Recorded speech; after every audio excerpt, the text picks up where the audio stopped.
We rejoin Kynan and his temporary sister-in-arms Shona in a brief moment of tranquility. After who knows how many hours of delving the depths of this tomb, this grave of Etana, the home of a foul power, they've made it to a small, secluded cavern that is technically not part of the delve side of the tomb complex itself, but has been caverned or tunneled into the grave itself by presumably the Marrow, who have also warded it off with a ritual with their own writings and carvings to ensure that whatever darkness is seeping through the tomb does not spread its stain to this exit or entry point that they have created for themselves. Shona and Kynan have just survived, barely, I might add, an encounter with a pair of tomb guardians of bone walkers that were an unexpectedly tough challenge, leaving Kynan wounded and Shona somewhat rattled, as this is not a scenario that she is used to operating in. And as the two of them rest and wonder what the future might hold and what they might find as they continue their journey, there's only one thing that is seemingly certain, and that is that this tranquility is not going to last.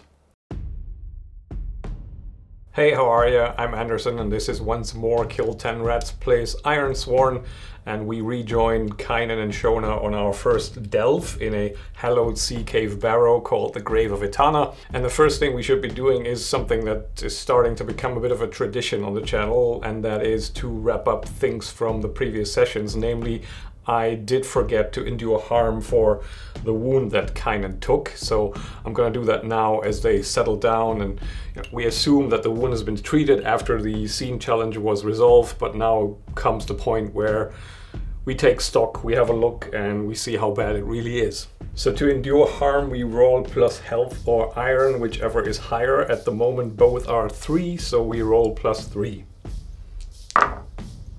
And not surprisingly, the wound is pretty bad. We roll a miss, and that means we suffer 1 momentum loss, putting us at plus 8. Now, just to reset the scene a little bit, we are in a secluded cavern that is seemingly the entry point for the aquatic Marrow. There's a standing pool of water off in one side of this little cave, which I imagine connects to some underground network of tunnels that the Marrow use to traverse all of this underground site. So they might come out at any minute, depending on how we roll or what happens next. But they've also sealed this off to the extent that the foul power of the delve site cannot permeate here. So this gives us an opportunity to actually take some rest and perhaps also treat our wounds. And the way I imagine this going is that Kynan and Shona are still somewhat wary of each other, but they've now fought shoulder to shoulder and saved each other's bacon to some extent.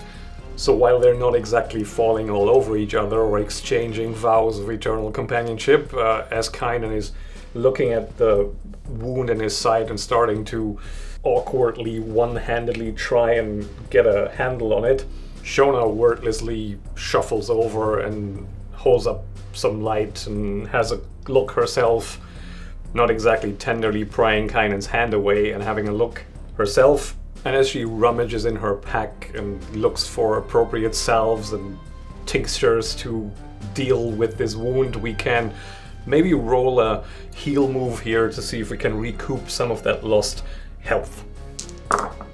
It's a plus wits roll. We do score a weak hit here, and that means we can take plus 2 health but suffer 1 momentum or 1 supply. I think in this case a supply seems appropriate, as I imagine that they also take a break, have some provisions, and generally just deplete the supplies that they brought to some extent.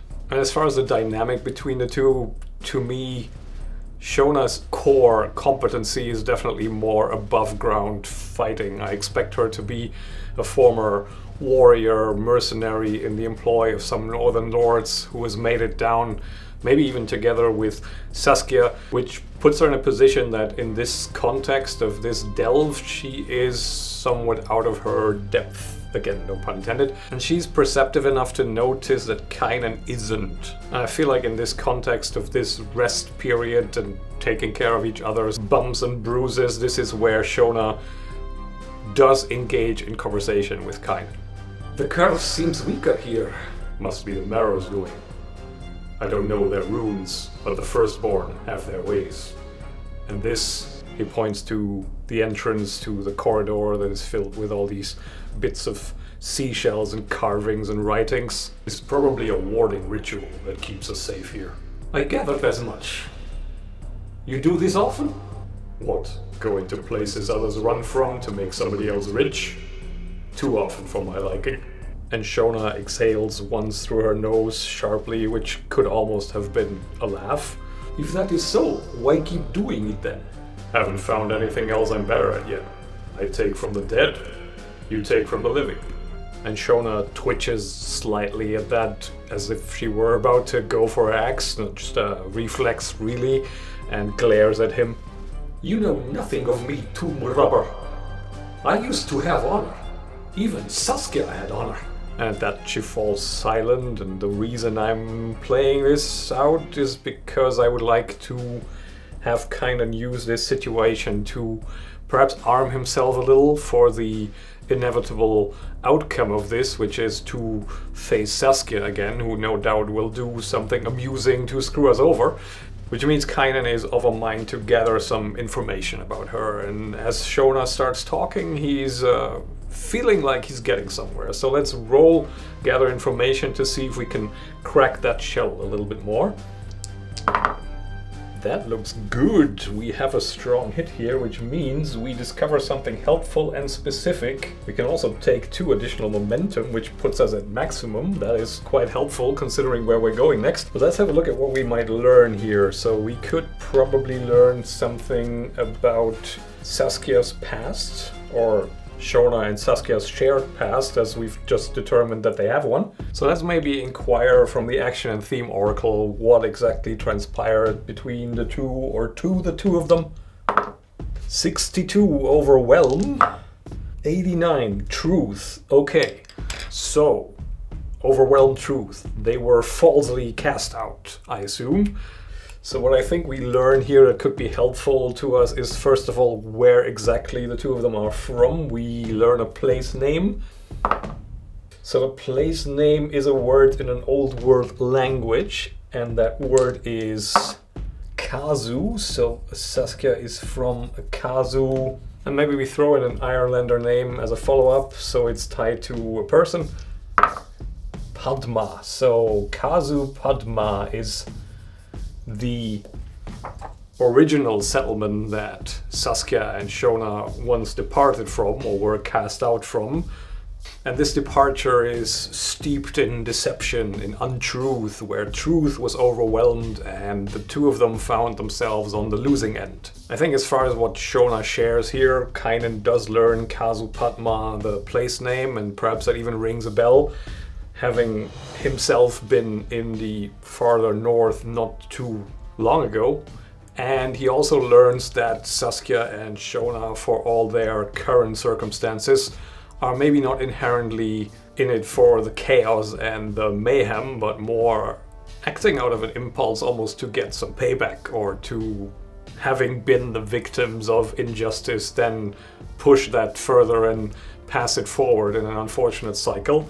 So what that tells Kynan is that the likelihood is that they will always be open more or less to his negotiation tactics, and that he will always try and offer them something. I'm curious just to learn a bit more about Kazu Padma in case we want to use a tidbit of information as a surprise discussion tactic with Saskia down the line. What exactly was the trouble in the settlement that caused this upheaval that got them cast out? So I'm going to roll on the settlement trouble table just to get an idea of what happened there. 22 rival settlement. Okay, so that actually makes sense in the context of how I envision this current dispute, these current power struggles going on in the north, where every little baron and settlement head thinks themselves a petty king and wants to subjugate the neighbors. So maybe in this case, Shona and Saskia were the loyalists, the loyalist faction of their chosen settlement, and this whole settlement was subjugated by a former rival that then became a liege, and they were, as the supporters of the previous power structure, cast out and had to fend for themselves, ended up far in the south, just constantly on the move, because there is no real easy way for strays and outcasts to survive in the Ironlands. So they turned to banditry and ended up in this raider salvager setup, and eventually probably ended up taking it over, considering they're very competent. So that's what we learn as Shona is sharing in short, poignant sentences what she's so far been through, and that Saskia and her are all, appearances notwithstanding, actually quite close. But that Saskia is of course also playing her role there as the vicious raider leader, and has no other choice than to be somewhat nasty sometimes, or rather probably also embraces this to some extent and enjoys this lashing out so having this power now to wield over others. Yeah, I like how these two are taking shape. Far be it from me to interrupt your little heart-to-heart here, but that wound needs seeing to get back to it and get out of here. Kynan's at this point somewhat used to Siora's interventions every now and again, and as usual he can't really contradict her easily because she is right. So the two of them, Shona and Kynan, make ready to continue their delve. We roll plus wits, +1 for Shona, and that saves our bacon yet again. So it's definitely good that we have a team here, and that gives us a weak hit. So we roll on the table for the wits stat to find out what happens. 75. Choose one, mark progress or find an opportunity. Now we're currently at 6 progress in here, and we've just scratched the surface of this tomb part of the delve site, so I'd like to flesh it out a little bit more, which means I'm gonna choose to find an opportunity. So we get to roll again.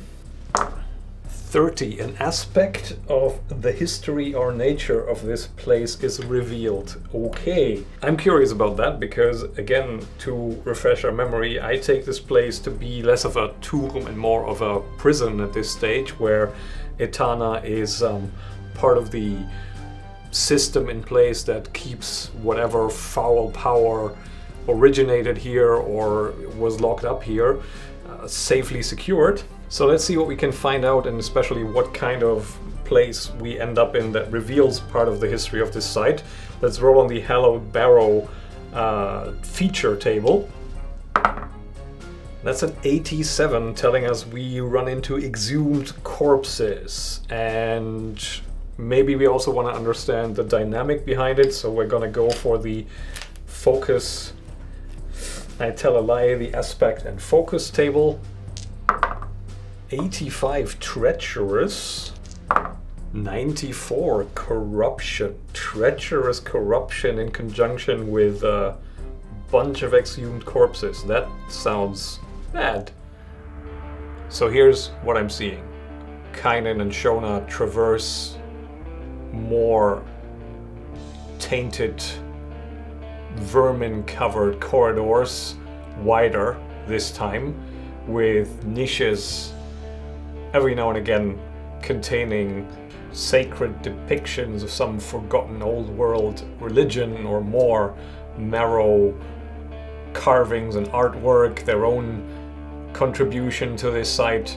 It's a mix. As they make their way forward, the collaboration becomes more apparent, and it's unmistakable that the religious overtones that this site has are mainly warding signs and just attempts to stave off and contain whatever is in this place. And faced with this constant irritation of crawling insects and the warmth, the humidity, the overall unpleasantness of making their way through this site, it comes as almost a relief to Shona and Kynan as they enter a round, wider chamber, underground cupula almost, a dome chamber. And in the center of the chamber there is another round structure, a walled cylindrical chamber within a chamber almost, that, while it doesn't seem to have had an intended opening, has been broken into as cracks in the wall have been widened, and there is an opening that allows for a glimpse into this cylinder that is at the center of this dome that Kynan and Shona now enter and breathe a little bit more freely as the open character of the chamber makes it feel a little less oppressive. Unfortunately, the good vibes don't last too long as Kynan and Shona draw closer to the opening, and they start to wonder what actually made this opening, as it seems to have been created by some persistent force that has used some kind of sharp implement to just get at the wall, at the cracks between the individual stones and the wall covering, just to widen initial cracks and openings until whatever it was able to fit into the chamber itself. And it's overall a triangular crack, just widening towards the ground and narrowing towards the upper ceiling of the roughly 2.5 meter high cylinder. And it's about wide enough for a person to squeeze through and have a look inside, which Shona actually does. So holding the torch in and recoiling as she comes almost face to face with the decomposed skull of a corpse that is resting askew and propped up against the wall next to the opening. And as she pulls back, Kynan grabs her torch and steadies her and shakes his head somewhat amusedly, one eyebrow rising up. Where there's corpses, there might be treasure. We're here to rob the dead, remember? And Shona gives him a disgusted glare, maybe with about 1% of amusement behind it. And as Kynan dives in, he sees that it looks like the opening was made by some sort of carrion feeding creature, as immediately next to the opening there are body parts and fragments of bone strewn on the floor. The skeleton that Shona made her brief acquaintance with is missing the entirety of its lower body. But as he looks in further, he sees that the chamber itself is almost filled to the brim with dried out, desiccated corpses, who are all dressed very similarly in robes that he associates with religious penitents. They have this unmistakable sackcloth, uncomfortable, in-your-face poverty written all over them that immediately drains all hope that he's gonna find gold and riches in here. But he is intrigued, especially since a lot of the corpses are facing the wall in a posture that can almost be described as trying to escape this room.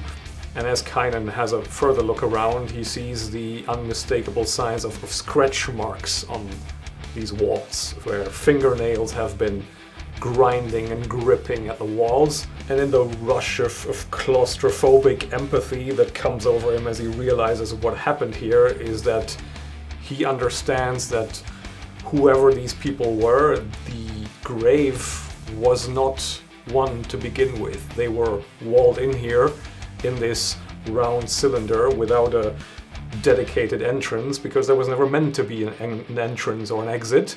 And that until whatever carrion feeding creature has broken into, perhaps a giant centipede of some kind that we hope not to encounter, this congregation of penitents has been walled in here to die. And die they did. How does this tie into our treacherous corruption? Well, to my mind, what happened here is that this congregation of penitents were the corrupted, the tainted by whatever horror has temporarily brought this first batch of Old Worlder Ironlander settlers under Etana's leadership under its sway, and that as punishment and penance for their actions, these perhaps most noteworthy followers were made an example of and walled in here, potentially also in an effort to fuel whatever rituals are holding this place sealed off and keeping this foul power dormant for hopefully long enough for us to grab whatever we can and rush out of here. So while we've learned something about the history of this place, perhaps Shona and Kynan wish they hadn't, but they do press on now.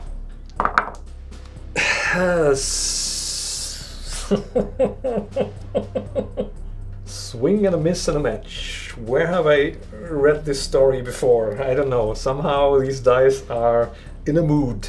So we're gonna reveal a danger, and oh boy, what a danger it's gonna be.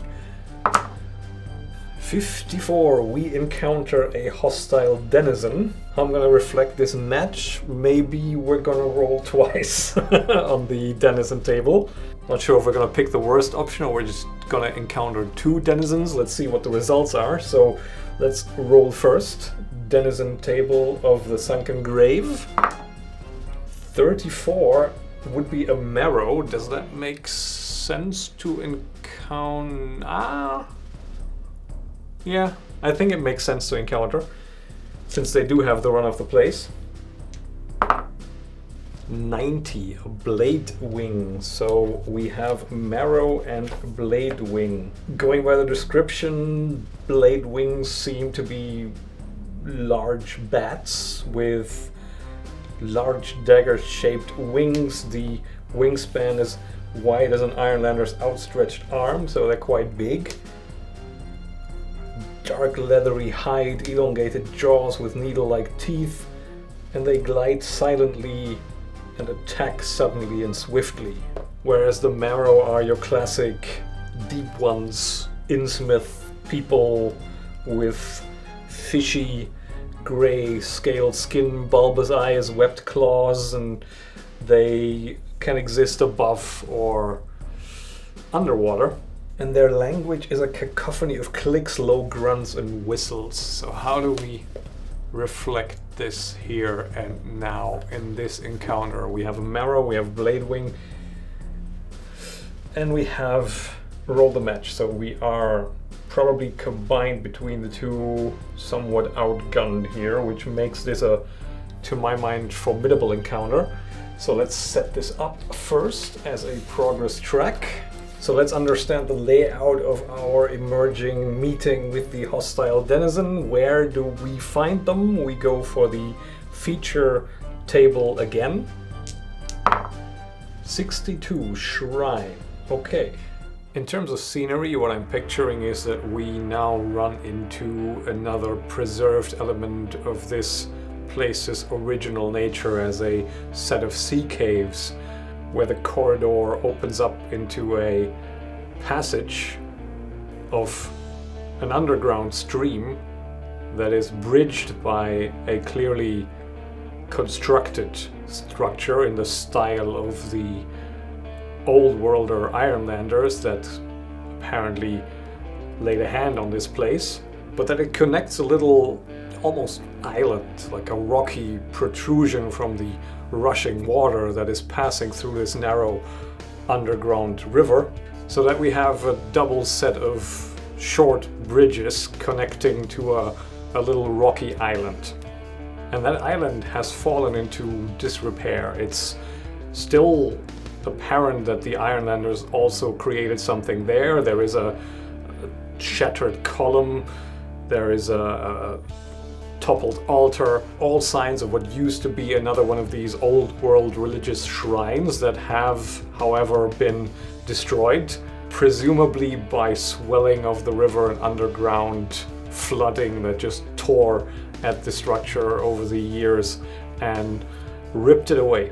It is, however, still a shrine because the marrow have moved in, or rather one marrow as it appears, because as Shona and Kynan enter the first arch of this bridge, they recognize the outlines of a humanoid figure. Its back turned to them, kneeling on the floor, and it's kneeling under what seems to be like a tripod construction for a tent almost, without the corresponding tent walls.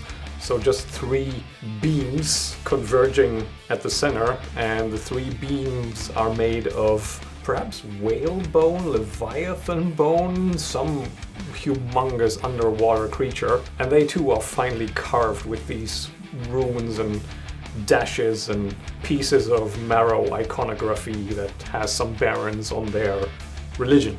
Shona immediately goes for her axe, extending the torch, narrowing her eyes and trying to make out whether that figure that is outlined now in the darkness ahead of them on that little platform island. Is it just another corpse, or whether it's another bone walker, or whether it's perhaps even alive? And Kynan also takes a step back and slips his bow from his shoulder, goes for an arrow and knocks it. And as the kneeling figure slowly raises a spear to push itself to its feet, they have a split second of realization that while they were focusing on the potential enemy that they could see, they were perhaps disregarding the enemies circling around that they could not see, and the blade wings descend upon them. So we're entering the fray with wits. Good luck to us. Okay, we get a weak hit. We can't even take more momentum, and I wouldn't want to take more momentum. I want the initiative, so we have it. So at the very last split second, almost in a synchronous motion, both Shona and Kynan see that glimmer of shadowy movement from the corner of their eyes and have just enough presence of mind to duck as the leathery bodies of a pair of blade-wing bats shoot past them overhead, and Kynan tracks one with his eyes and tries to hit it with his bow. Let us just let an arrow fly as we strike with edge. Nailed it! Okay, the saga of matches continues, but first let's resolve our harm. So we have a strong hit here. We have a formidable foe, which means, or set of foes, which means 1 progress per harm. Regularly we inflict 2 harm because we're armed, and now we inflict 3 harm because we have a strong hit. So we're actually off to a pretty good start here. And this looks all around fairly promising until it stops doing so when they counterattack, I assume. And I think for our blessing here, for our positive match, I want to check the method and target combat event oracle. No, this is more meant as an oracle for enemy combat actions, but maybe it gives us an idea of what now is the turn of events here. 17 await, 49 ally. I think maybe we can reflect that back on our Marrow participant in the combat here, who in the meantime has pushed themselves to their feet and turned around this hunched over, long, scaly body with its low-hanging head, wisps of silver hair almost hanging down to the knees, and these bulging, fishy eyes now staring in the direction of the 2 assailants. And as the Marrow sees the first bat careening off into the distance, struck by the first arrow that Kynan lets loose, the Marrow hesitates and doesn't immediately come forward, but starts stirring its spear in the air and emitting a sort of a ululating, clicking, high-pitched chant, presumably to attract more of their bat friends and help out with the one that just got sent off into a watery grave. And since we retain the initiative, I think, at the risk of being a bit boring here, we will shoot at the second blade wing that is coming back around for an attack, since Shona herself is bracing for impact more than actually being able to attack and trying to get a swing in. But Kynan is in his element now, lifts up the bow and shoots again. That's a weak hit. We inflict our harm, which is 2 in this case, so 2 more progress, bringing us up to 5, and we lose the initiative. So that's an interesting one. Now it's their turn. And I think what happens now is that the initial ambushing bats have been dealt with. More come from the depth of the cave, sailing above the head of the Marrow, who has summoned them with his chant and coming straight for Kynan and Shona. I don't think this situation really calls for a clash. That seems a bit difficult to pull off, especially with the narrow space that the 2 of them are facing their enemies, so more likely there is a face danger move here as they try to evade the attack and not fall off the bridge. So we're trying to be precise and agile, which means we're using edge. And we appear to get away with it, so we do have a strong hit. We can't take any more momentum. I gotta get rid of this somehow. But we successfully evade the attack again. So the marrow is still hanging back. The bats are gliding low, trying to perhaps even push Kynan and Shona off the bridge, just hitting them in the body.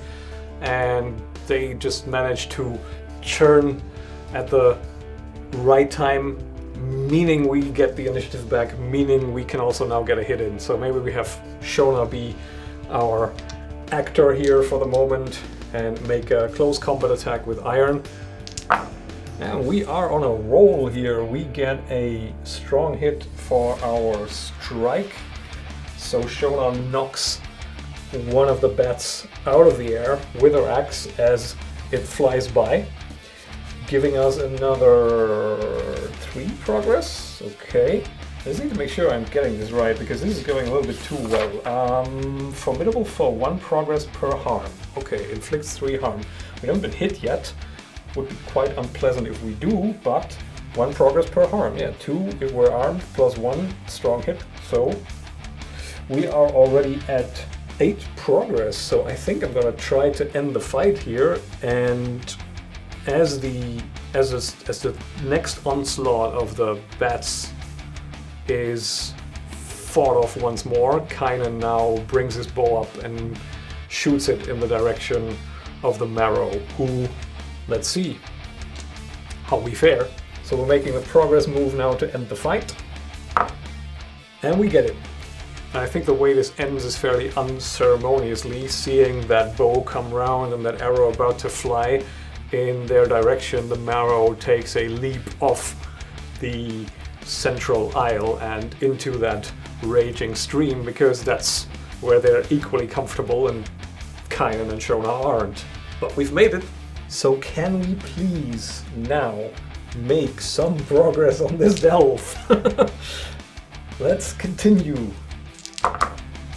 It looks like we can. That is 3 plus wits. That's pretty good. That's a strong hit. We are marking progress and finding an opportunity. So we mark progress, bringing us up to 8. Good number. Find an opportunity. 70, you get the drop on a denizen. What kind of denizen? Another marrow. Where do we do this? In a burial chamber. Burial chambers, actually. I'm trying to figure out what the marrow are doing here. I picture this marrow that we just encountered as in a somewhat similar role to the associated characters that we've previously attributed to this site. So the old hermit outside, the presence of Itana herself. They're all trying to ensure that this site stays pacified, and describing the age of this silvery-haired marrow just now, I also had this idea in my head that they've been here already for a long time and perhaps dwell there as a marrow equivalent to the hermit outside. So what have we got now that is marrow in a burial chamber? What would they be doing?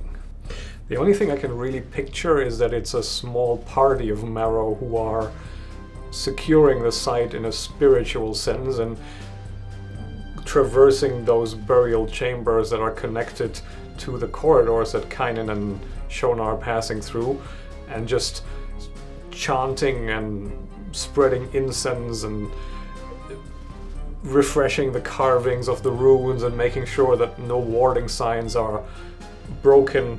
So they're basically religious maintenance people, and we get the drop of them because they are busy. We can hear them from a distance because they are doing that high-pitched wavering chant of theirs, which means we're going to try to sneak by unnoticed, face danger with shadow, and try and get past this without alerting these marrow to our presence. We have envisioned this from a geometrical perspective, is that we are in a corridor there to the left and right, branching off these burial chambers where perhaps the original constructors of this site are buried, or perhaps some of the Ironlanders that reopened this site are buried, and that the marrow are in one of these chambers, and if we successfully sneak past, we don't meet them. And, you know, to reflect our Shona burden in this case, we're gonna reduce our shadow by 1 and just roll a +3. Okay, we get away with it. So they creep, Shona and Kynan creep past without alerting the marrow, and now I want to locate our objective because we have spent quite some time in this delve site, and it's time for a progress move. Let's find the actual grave of Etana. We've got it. The situation favors us, so we can make another move now and add +1. And what do we find? Well, that's something we have to figure out next time. So as much as I don't like leaving you on a cliffhanger here, we are a bit out of time, so thanks very much for watching. I'll catch you next time, and bye for now.